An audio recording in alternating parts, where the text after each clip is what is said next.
ان کو بھی آنر دینی چاہیے، اپنا مقام بنانا چاہیے۔ یہ ایک فیملی جو ہوتی ہے یہ ایک سچ ہوتا ہے۔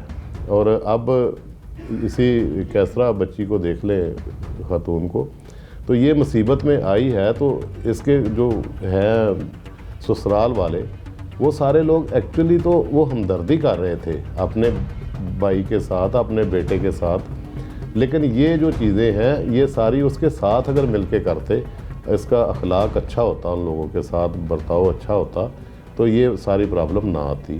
تو ان جو رشتے ہیں ان کو تسلیم کرنا چاہیے، یہی سچ ہے۔ یہی جس معاشرے میں ہم رہ رہے ہیں، ہم جو ہے یہ ایک ایسے معاشرے میں رہتے ہیں جہاں مل جل کے رہنا اور رشتوں کو اہمیت دینا ہی آپ کی محفوظ زندگی کی طرف ہوتا ہے۔ تو یہ 3 بھائی ہیں، ان تینوں بھائیوں کے بھی اتنی زیادہ کوئی الیک سلیک نہیں تھی۔ آپ اندازہ لگائیں کہ وہ گم ہو گیا اور 3 دن بعد اس کی بیوی درخواست لے کے آئی ہے، تو بھائی اس کے بعد میں انوالو ہو رہے ہیں۔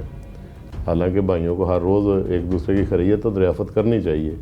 تو یہ ساری چیزیں تھیں جو اس نہج پہ لے کے آ گئیں کہ آصف بہت کمزور لگا اسے، قاتل کو، اس کے ساتھ اس کا کوئی بھی بلڈ ریلیشن جو ہے اتنا زیادہ مضبوطی سے نہیں تھا کہ وہ اسے یہ سمجھتا کہ اگر میں ایسا کروں گا تو اس کے پیچھے یہ بھی ہو سکتا ہے۔